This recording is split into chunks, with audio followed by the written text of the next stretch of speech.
This week, a happily married man shares his opinions on marriage and his level of envy of single men. Are most married people jealous of single people, or are singles more envious of married couples?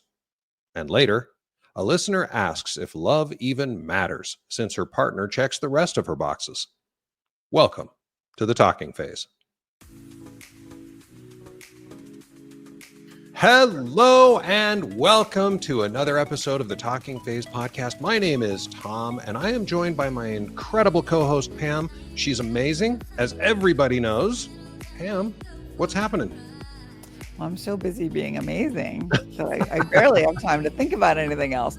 Well, I can't believe it's the end of February. I feel like time has moved at warp speed, especially here on the Talking Phase. I'm still pretty tired of being cold. I feel like I talk about that every week, but for those that don't know, I'm originally from Florida. I've been in North Carolina for 17 years, almost 18 years now, and I will never get used to winter. I love the other three seasons, but winter is the bane of my existence. And it's terrible for dating. Terrible. I mean, like, who gets excited about going on a date? Like, finding a nice pair of jeans and a sweater that doesn't make you look frumpy and a big old coat. Like, who even wants to go outside when your face hurts to meet somebody that you've met on a dating app? It is very, very unmotivating. So I'm ready for this part to end. But then I realized that I keep telling myself that dating will be better in the spring. I think I do this every year. It's going to get better in the spring because it can't possibly be good in the winter. But if I've been doing that for years, then the spring, I probably have to tell myself that it'll get better in the summer. So clearly I'm the problem. And at the end of the day, I can't lie because I have been pretty happy without the stress of just being in a relationship. I don't know. At the end of the day, I think if I could bypass all of the dating it takes to get in a relationship and just hop right into a good relationship, I would do that. But in the meantime, I'm having a really, really good time. Good. I'm enjoying the house, enjoying the peace, enjoying seeing my kids all the time, but not all of the time. I mean, it's just been really great. So that's what's going on with me. It's not much is new in February.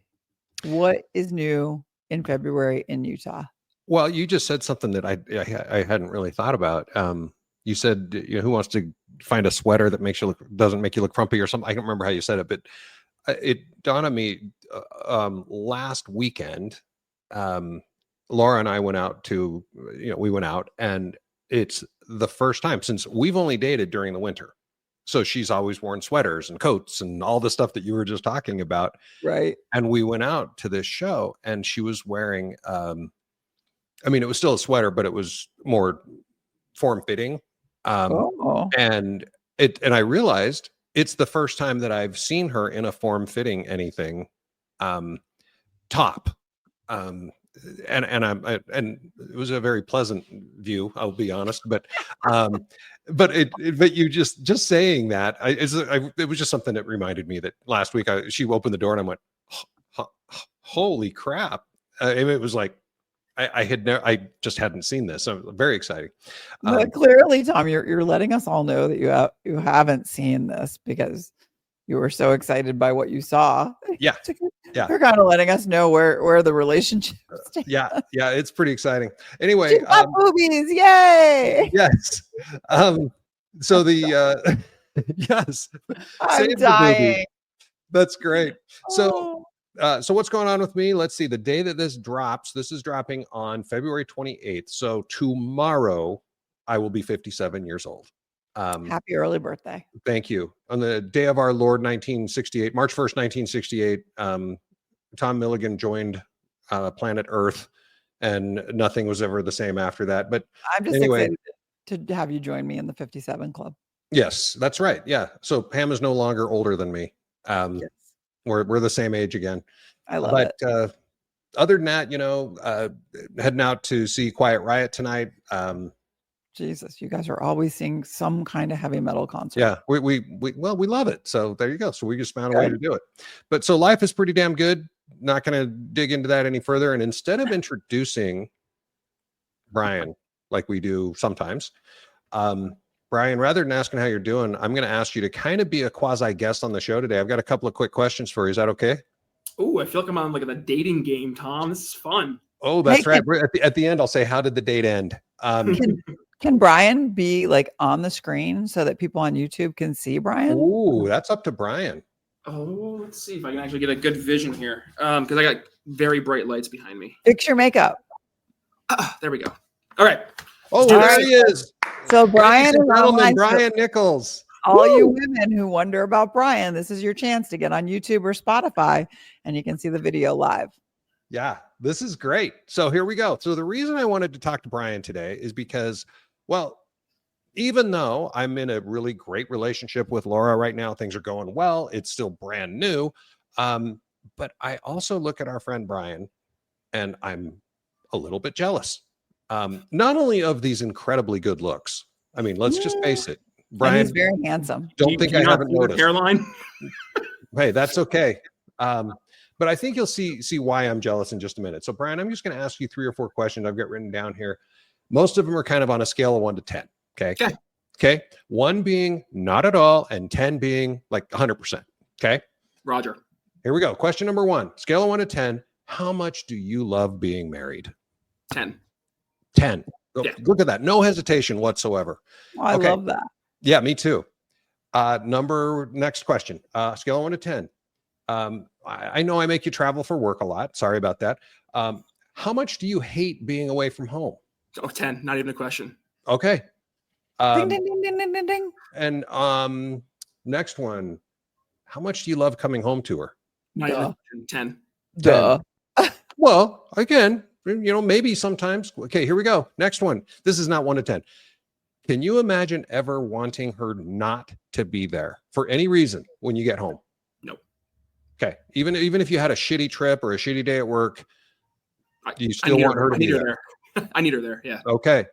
Aww. And the last question, do you ever look at any of your single friends? And probably don't look at me because we're different age groups and you hear this podcast every week and you go, holy shit, that would suck. But think about the rest of your friends. Do you ever look at any of your single friends and feel envy? I used to, but not anymore. Oh, wait a minute. What do you mean by that? Help us understand. Yeah, and maybe it's because when I became a dad, I lost a lot of my free time. I used to be up at 4 a.m. doing like all these extra things to do side businesses and helping with podcasting and mentoring and coaching. I used to love doing that stuff, and I would be to bed by 7:30, 8 o'clock at night. And then when I became a dad, I mean, your entire life changes, right? And all your priorities change, and for the best of ways. I truly would never trade being a dad for anything.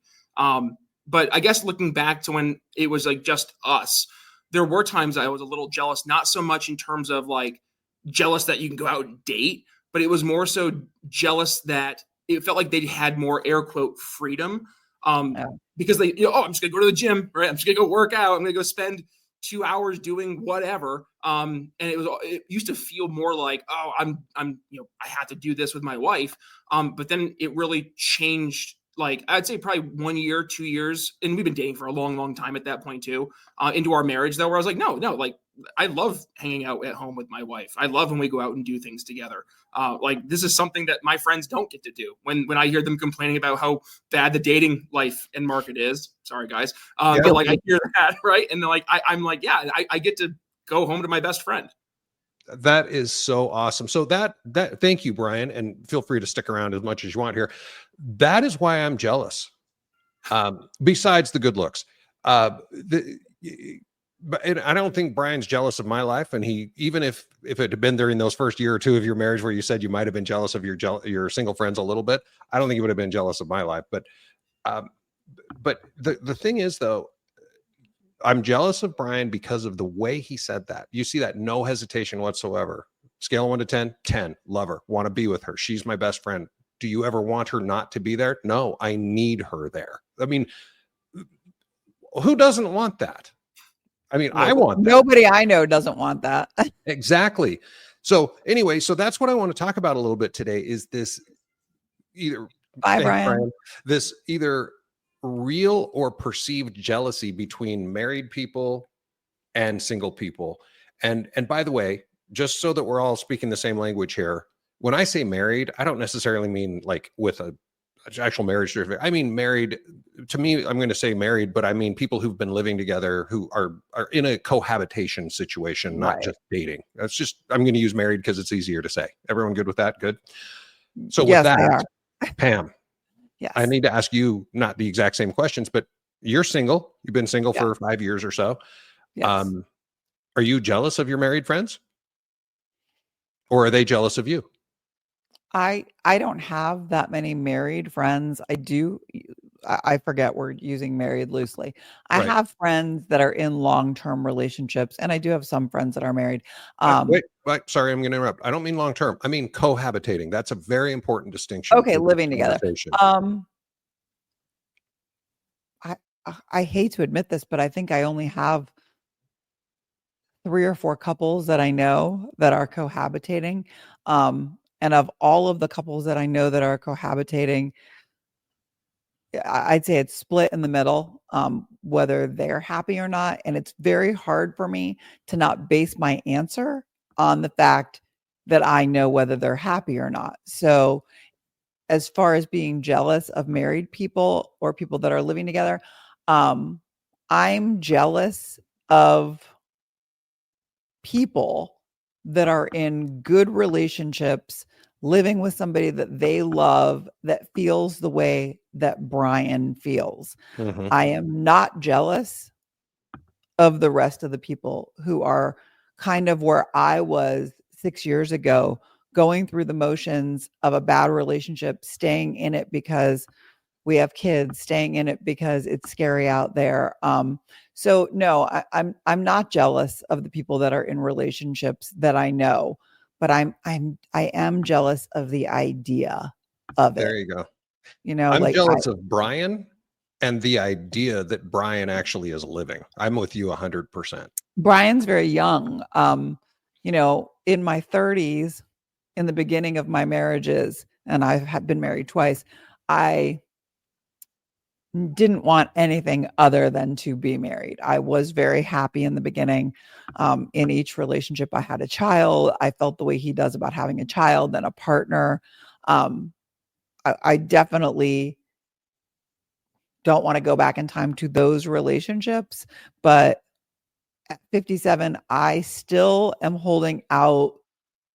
I hate to use the word hope because, it either is or it isn't. But like, I was talking to a friend on the phone today for a long time. We were talking about just how hard dating is. And I said, I am waiting for my unicorn.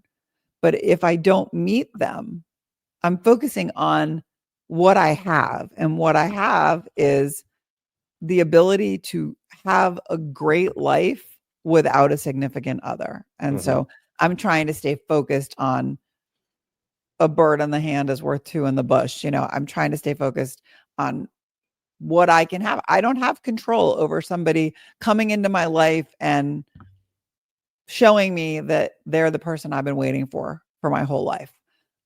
If they show up, they show up. I don't get to have control over that.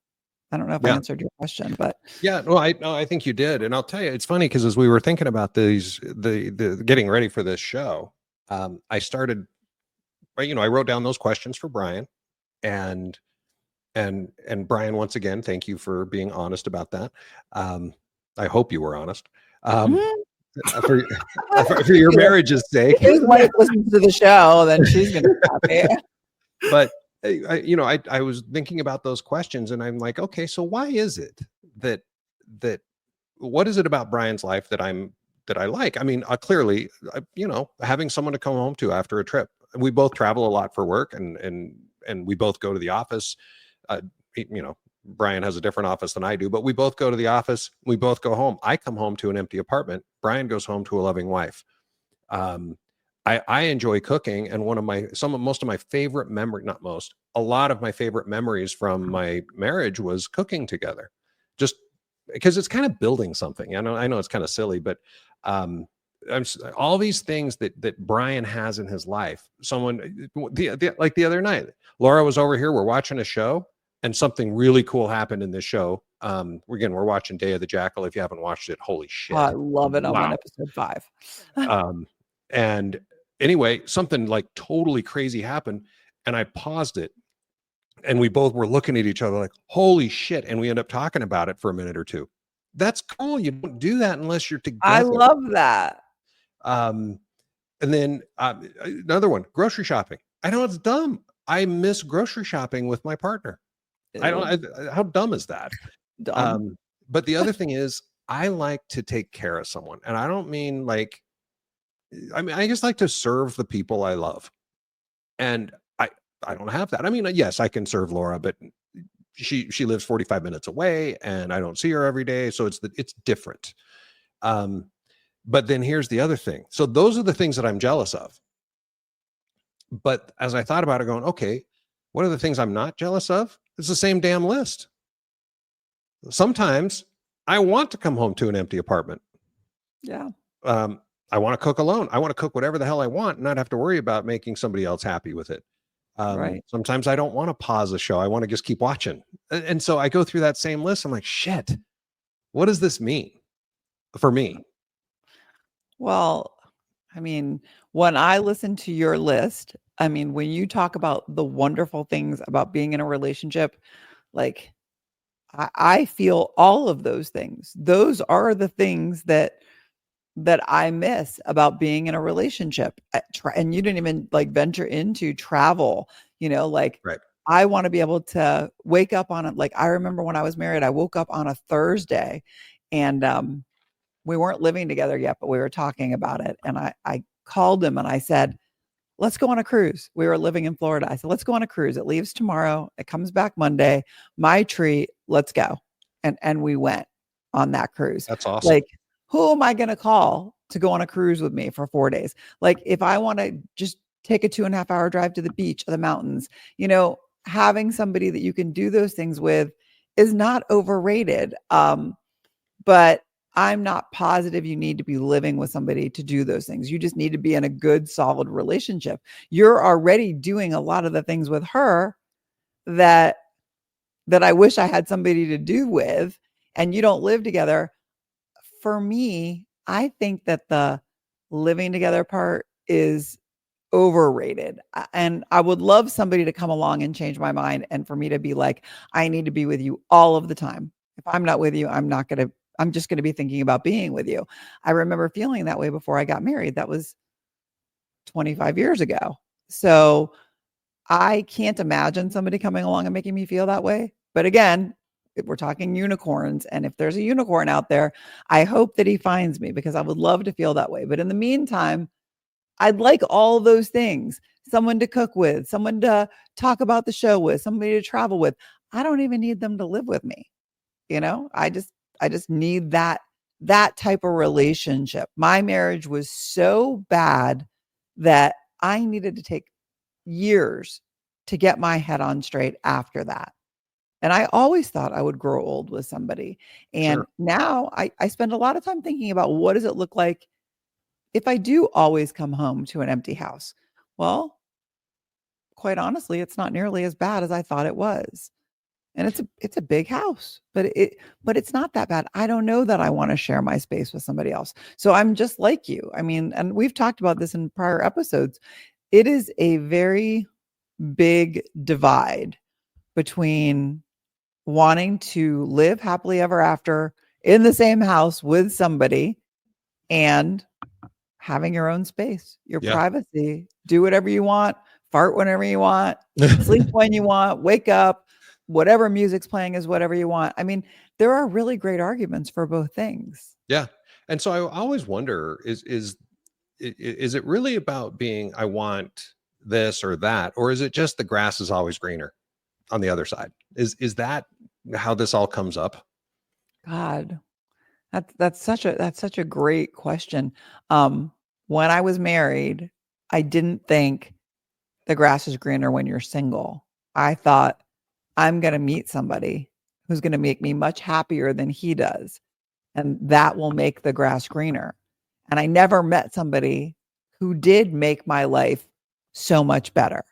But I learned how to make my own life so much better, Hmm. even without a significant other. When you're dating, you see that a lot of people have this like fear just in them. They're dating with intent, but like they're terrified of what happens if one of these people they're dating doesn't become their boyfriend or their significant other or their last relationship.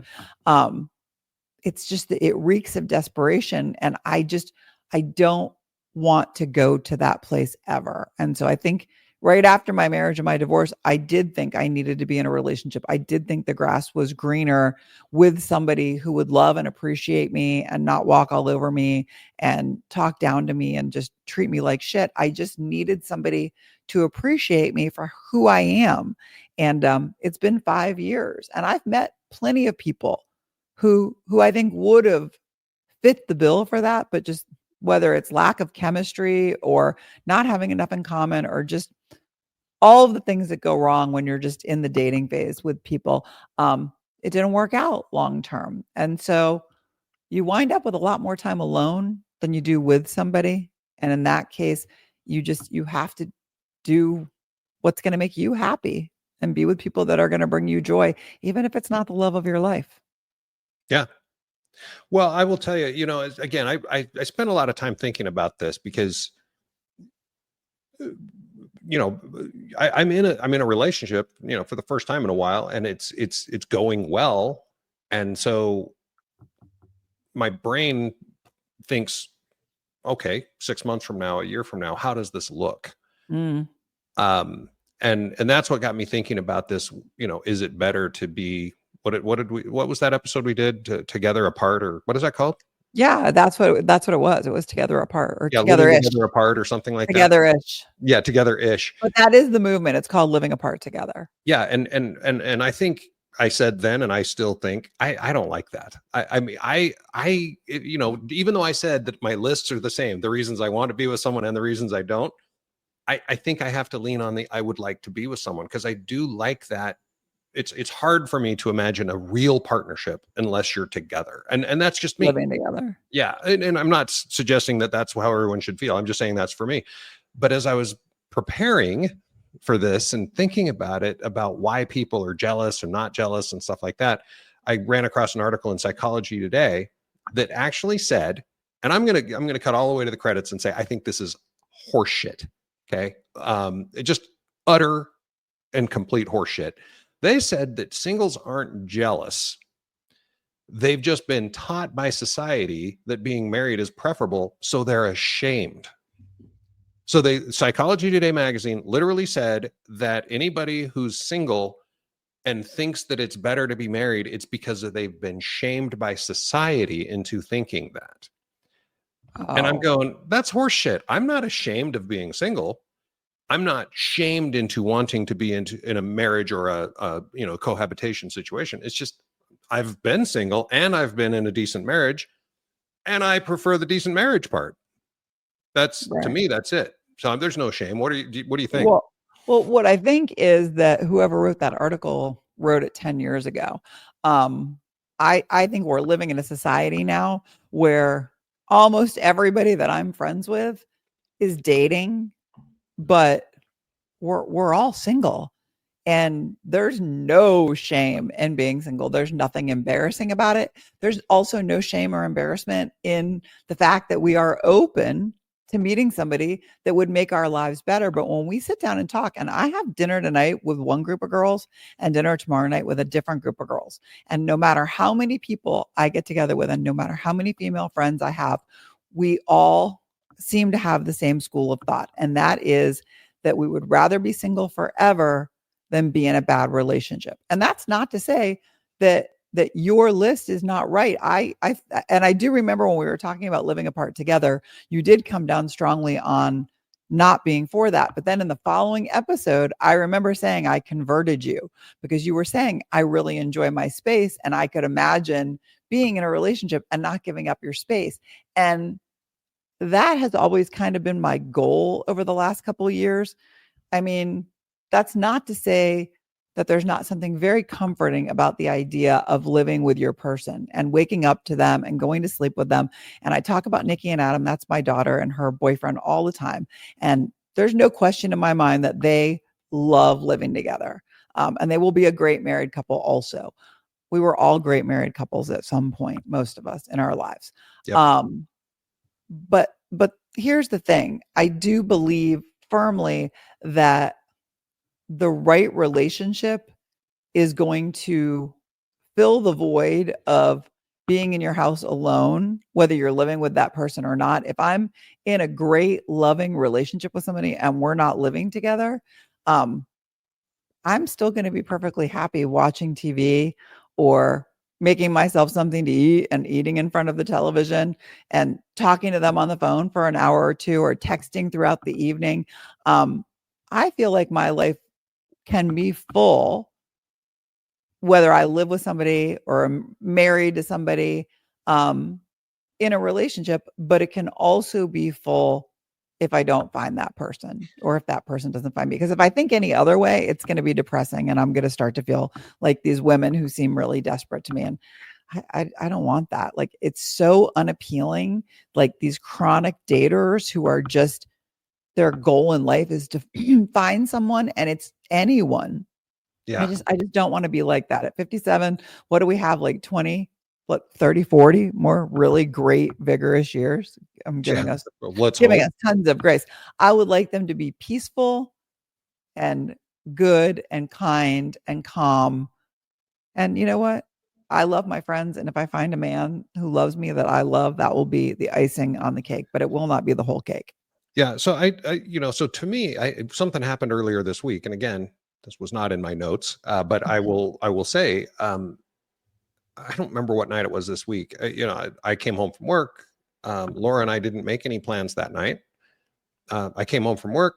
I think I ran over to the grocery store and, did a couple of small errands, but it's like 6:30 at night.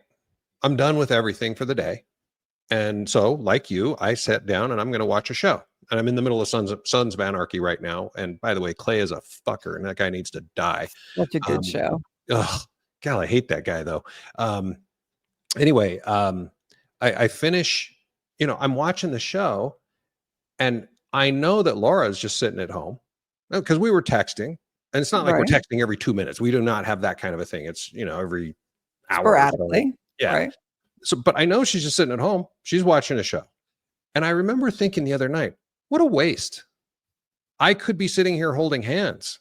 Well, I could be sitting here cuddling. We could be together, yet we're both apart. And my brain immediately went, wow, we wasted a night. We could have been together. Is she watching Sons of Anarchy? No. She was watching, I don't remember what she was watching. I'm just making a point that you have shows that you like to watch alone. And so that's. Oh, no. She's watched it all. We like the same shows, but she's watched them. I don't know how I missed Sons of Anarchy. I don't either. I put it on your list a long time ago. Yeah, you did. And by the way, you're going to hate me for this. I tried to watch Lost. I can't get into it. I know it's your favorite show of all time, but I couldn't get into it. Maybe I'll try it again someday. But anyway, to me, not being together felt like a waste. As opposed to, I got a night alone, it felt like I wasted a night. And that's kind of the mentality that my brain is. So when I think about how we started this, where I'm kind of jealous of Brian because he doesn't waste nights. He gets to go home to his best friend. He gets to say, and again, the way that Brian, I got to tell you, I loved your response when I said, have you ever not wanted her there when you've had a bad day? And you said, oh no, I need her there. That was awesome. I kind of teared up a little bit.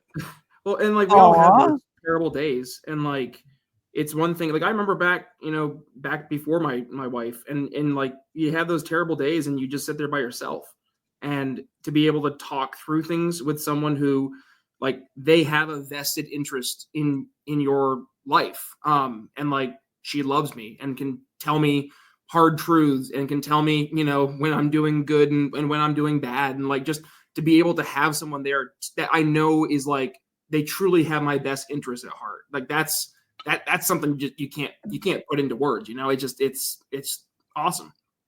Yeah. Well, I thought I had that. My jealousy. I thought I had that for a little while. It just didn't last. So kudos to Brian. Yeah. Well, I think we've butchered that enough. You have anything else you want to say at the end of this, Pam? No, I think that, people listening to the show hopefully feel better listening to us talk about how, no matter which side you're on, if you're in a serious relationship, if you're single, it's not hopeless. And, the best thing that you can do today is work on what's within your grasp.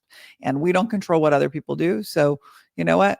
Do the best that you can to make yourself happy right now, and if someday you find yourself in that healthy relationship that allows you to have both freedom and the ability to love someone again, then you have found your unicorn. And if not, then be your own unicorn.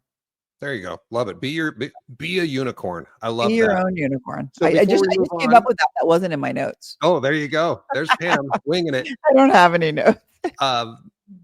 Okay.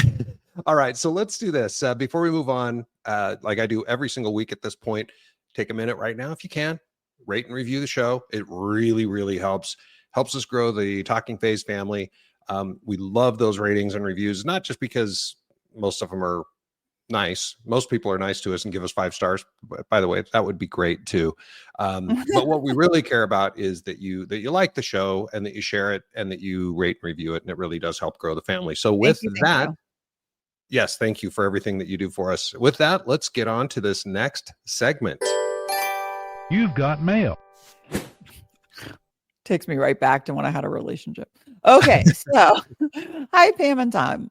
Hi, Pam and Tom, longtime listener. I find myself in one of those messy situations, and I'm hoping you can help me make sense of it. We will sure try. Sure. Really good. I've been dating this guy for 2 years. He's kind, supportive, funny, and checks so many boxes I thought I needed in a partner. But lately, I've been wrestling with the nagging question: do I love him or am I in love with him? We get along great. I truly care about him, but I don't know if I feel the spark people talk about when they're quote unquote in love. Is it supposed to feel like fireworks all the time, or does it naturally settle into something quieter and more comfortable? And here's the kicker: does it even matter? I'm scared that I'm overthinking this and ruining something good, but I'm equally scared of staying in a relationship that might not be quote unquote it. I'd love to hear your thoughts on how to tell the difference and whether this distinction is even worth stressing over. Thanks so much for doing what you do. Best. What's love got to do with it? What's love got to do with it? Sing it, Pam. What's love got to do with it, Tom? What do you think? Do you need Well, those sparks and butterflies? Well, we've had this conversation at least partially a couple of times, and I would say my initial answer is yes. You do need the sparks, you do need the butterflies, but to answer, how did she sign it? What's love got to do with it? To answer that question, yeah, it does naturally settle into something quieter and more comfortable. The butterflies and sparks, it's not going to be, maybe it's a firecracker here and there, as opposed to the 4th of July show over Washington, D.C. after a time. Right. But in my personal opinion, if there's never been a spark, that's a problem. If there's never been that it factor, I don't know if you can create it out of whole cloth. I think it has to be there or it's not. And then you work your way over time. And I'm going to say 7 years because that's where the 7-year itch comes from, is that you during those first 7 years of your relationship, that's supposed to be the spark time. It's after 7 years. That's what they say. And again, I don't know. After 7 years, you've gone into this, hey, we're just together. Yes, I love you, but I don't get butterflies every time I see you. That's kind of the theory behind it. So to answer that one question, yes, things settle in. And does it even matter? Again, I think it does. What do you think? Well, I mean, they've been together 2 years. Let me go back really quick. They've been together 2 years. She really cares about him. I don't know if she ever had the spark or not, because she doesn't say. It seems like she's hyper focused on the words love and in love. And, I look back on my life and I think, when I said I love you to my ex, I meant I love you. I don't know that I overthought it to the point of, am I still in love with him? Even at the end when things were terrible, we were saying, I love you. Was I in love with him? I don't know. I definitely had the spark in the beginning. I definitely had those butterflies. And I asked myself, is being in love, feeling those butterflies and that pit in your gut, or is that just nerves because you're nervous and it's new and you don't want to screw it up? Like, I think that too many people get hung up on those feelings being, oh, this is the real thing because I feel these butterflies and I feel sick to my stomach and I'm thinking about him obsessively all the time. And I have been in relationships with people that I look back on and realize how unhealthy they were, but I obsessed over them. And yeah, I wouldn't go back to that. Like, do you need to feel a spark? You need to feel something, and you can call it whatever you want. You need to look at that person and be able to see the future with them. You need to look at that person and be excited about what you're doing next with that person. But I think that truly loving someone doesn't need to make you uncomfortable. It doesn't need to make you feel any of those nauseating feelings. I would choose no butterflies. I would choose not to have those butterflies or spark for a healthy relationship where I am just calm and feel really good about that person any day of the week. Yeah, I agree with you. I completely agree, except for I don't know if butterflies and stuff are nervousness. Like when I go see Laura now, for example, I'm not nervous, but I still get excitement. It's not butterfly. I don't get the butterfly thing. In fact, I'm not sure I even understand what that means. But I, I get excited. I'm excited to see her, and if I weren't excited, I wouldn't be seeing her. That to me, that's an important thing. And to some it's not, I guess, but that doesn't compute in the computer up in Tom's brain that you want to be with someone that you don't get excited about being with. That just doesn't make any sense.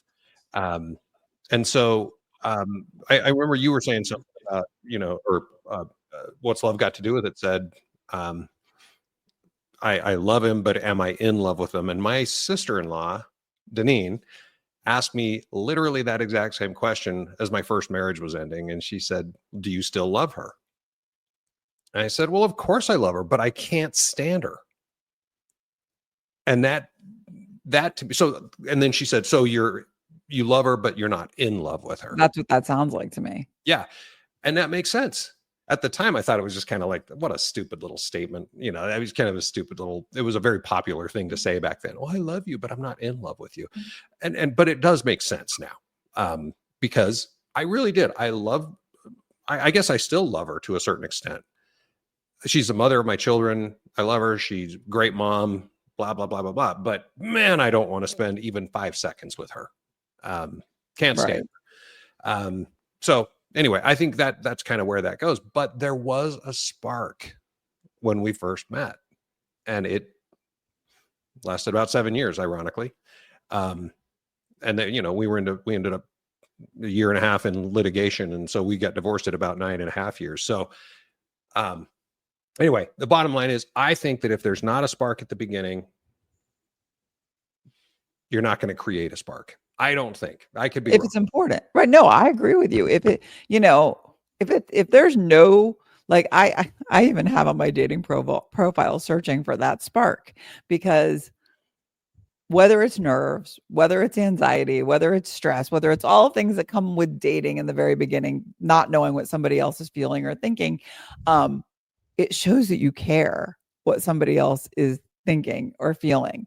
And if you don't care what the other person is thinking or feeling, then what are you doing? Like, if they're not on your mind, if they're not something that you look forward to, if all of these things don't add up, then you're kind of just wasting your time. But she asked, is it supposed to feel like fireworks all the time? My answer would be no. Nothing feels like fireworks all the time, but it should feel really, really good a lot of the time. And then she asked, does it naturally settle into something quieter or more comfortable? And my answer to that is absolutely yes. If you're in a healthy relationship, I think it's a beautiful thing when something starts out exciting and just passionate and you just can't get enough of that person, and then you spend years with them and you still look forward to seeing them, but it's just not as obsessive as it is in the beginning of a relationship. You settle into something that, yeah, it makes you feel good. It makes you feel calm and secure and comfortable. And that's the goal to me. Not to not be excited about that person. I mean, like I was still excited about my ex, even when we've been together 5, 6, 7 years. We were fighting a lot and there were a lot of things going wrong. But at the same time, like I would get in my mind, I'm going to plan a dinner. I'm going to buy him something that he loves. And I'd get so excited at the prospect of giving it to him and how he was going to react when I gave it to him. So there are ways to keep those sparks alive. But you guys have been together for 2 years. Doesn't matter if you love him or you're in love with him. I'm not sure that there's a huge difference at 2 years. If you really enjoy spending your time with him and you can see a future with him and he lights you up, then I think that you love him, and don't get caught up on semantics. Yeah, but she says that he doesn't light her up. I mean, that's the whole point, right? That's what she's wondering. He doesn't light me up, so what do I do? What did she say that? Well, She no, said she he didn't checked use the her term light me boxes. up, but she's certainly there's certainly Get not along great.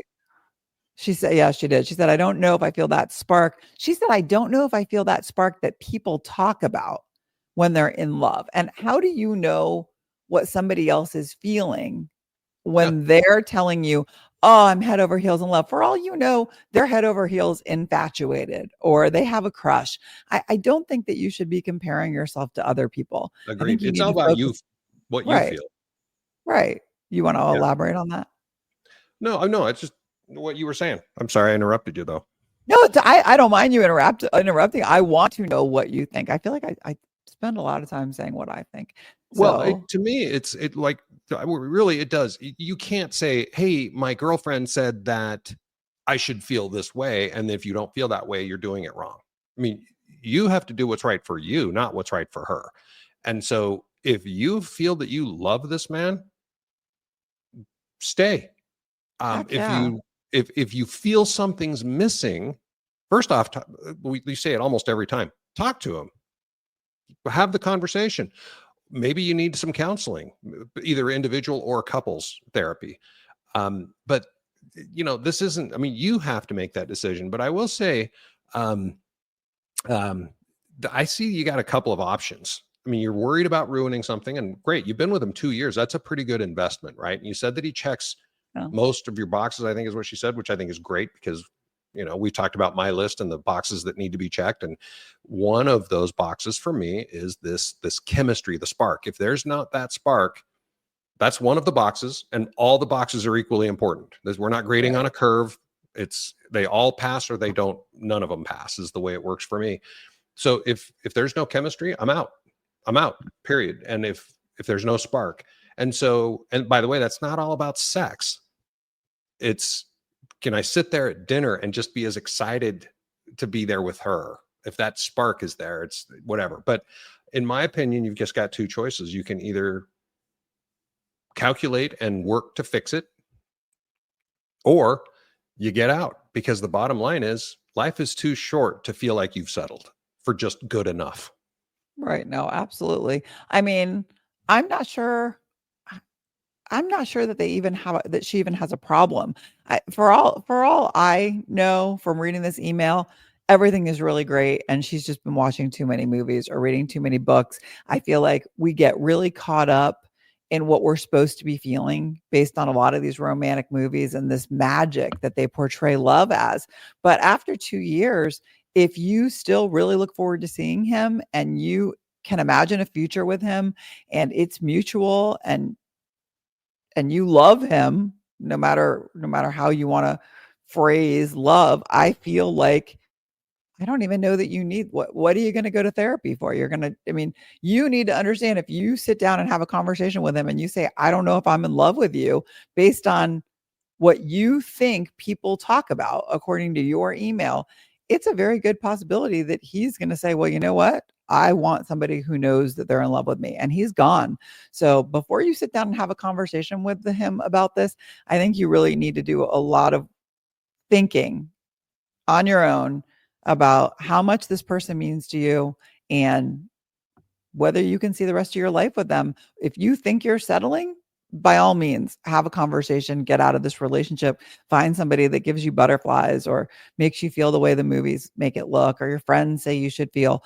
But I don't think it's all that it's cracked up to. If, does it have to be good? Do you have to want it? Yes. Does it have to be, the end all be all of exciting all of the time? No, it just has to feel really good. Yeah. Before we end this, I will say I read a book a long time ago called Good to Great, and it's a business book, so I'm not going to get into what it says, but there's one statement in there that made a lot of sense. It says, good is the enemy of great.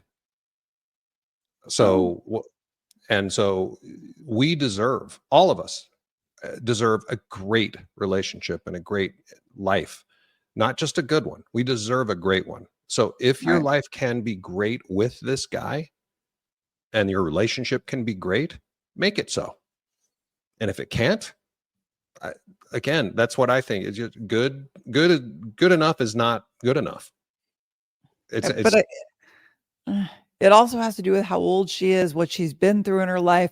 I feel like I definitely understand what you're saying. And I definitely, everybody knows that listens to the show that I am waiting for a unicorn. So I am clearly waiting for something that really lights me up, that really makes me feel better than I do as a single person. But I don't want to give people the impression that it's so easy to end something that's really good and go back out there and find something that's really great. I mean, before you do that, you really need to do some long time with yourself and figure out if you're really ready to walk away from something that is really good. I mean, so I guess we kind of differ on this. I, after 2 years, would probably not walk away from something. Good enough is one way of putting it, but I think something that's really good, something that adds to my life, even though it doesn't make me feel the way maybe my high school boyfriend made me feel, or certain people that came along and really just made me obsessed with them. I don't want to feel those ways again. So if her boyfriend's in his 50s and she's going to throw him back, he sounds pretty good. Maybe I'll meet him. I think somebody who treats you really well and makes you happy is good enough. Well, okay. Well, and there is where we differ. But like I said, look at your relationship and ask yourself, this is again, Tom's world. Can it be great? I'm just living in it. Yeah. Can it be great? And if it is, do what has to be done to make it so. So hard. I feel like that's hard advice. You've been together 2 years, and if it's not, if you need it to be great and it's not great, you might as well just end it. But if you're happy with him, no, you don't need to feel butterflies all the time. It doesn't need to be perfect or exciting or wonderful all the time. I agree. So don't jump out of that boat until you're positive that you don't want to float in it anymore. Yeah, agreed. I agree. I mean, that's why I say, if you can make it great. Now you get to define what's great, by the way. I don't define what is great. You have to decide, what does great mean? What does perfect mean? What do you think it means to be in love, and blah, blah, blah. All the other things that you put in your email. You decide what you want. And then you have to say, can this relationship be that? But it's shit out there. So if you end it, just remember that you might have to make single be pretty great if you end this relationship. Yeah. Being single is not. Yeah. Careful there. Being single is not terrible, but it is the alternative. If you're in a relationship that you think isn't good enough and you end it to find, we talked on the last episode about the grass being greener on the other side.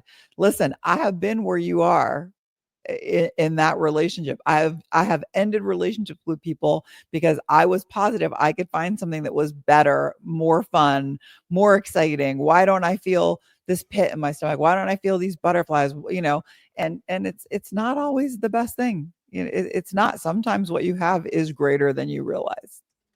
Yeah. Well, I think the bottom line is, I think actually even though we said we didn't necessarily agree on this, I think we actually do. The bottom line is, don't jump just because you like are bored with the relationship or Right. whatever. Exactly. Figure out if it can be what you need it to be, and then make it that. And if you And good can't luck. make it that, yeah, and good luck. Anyway, And let that's us my know. bottom line. Yep. Let us know what happens. Please send us an email and let us know what you decide and let us know how it works out, because I feel invested in this one for some reason. I've made this mistake. I've gotten out too early and I've stayed too long. So Yeah. kudos. Good luck to you. Good All luck. right. Well, thank you for your emails, you guys. I think we were really agreeing, and then I took a sharp right turn there a little bit at the end. You can send us your requests for our wonderful insight at talkingphase@gmail.com. We will do our best to answer all of the emails, or at least let you know when we're going to read them on the show. Again, it's talkingphase@gmail.com. I read them all, you guys, and we love hearing from you. So listen, it's not just advice. It can be, if you have a topic you want us to talk about, if you saw something on TikTok or Instagram Reels and you're like, oh, this is a subject I really want Pam and Tom to delve into, ask us. We'll be happy to think about it. And that's it. Keep sending them in. Outstanding. Want to thank everyone for listening, and want to thank Brian for taking a more active role in this week's episode. Thanks for having me. It was fun. Yeah. So take a minute, guys. Rate and review the show on whatever app you're using to hear our voices and see our pretty faces. If you want to thank Brian for being a part of the show, this would be a great time to do that. Just a quick, hey, Brian, it was great to see you or hear you or whatever. A couple of words there help with the review side of this. Be sure to share this with your friends and family. Follow us on Instagram, TikTok, and Facebook. And I think that's it. So until next Friday, since we do this every single stinking week, till next Friday, this is Pam and Tom signing off. All right, you guys, have a great day. Have a great week. Have a great month. Have a great beginning of March. It's almost spring. We'll see. And I'm almost 57. Almost happy birthday to Tom.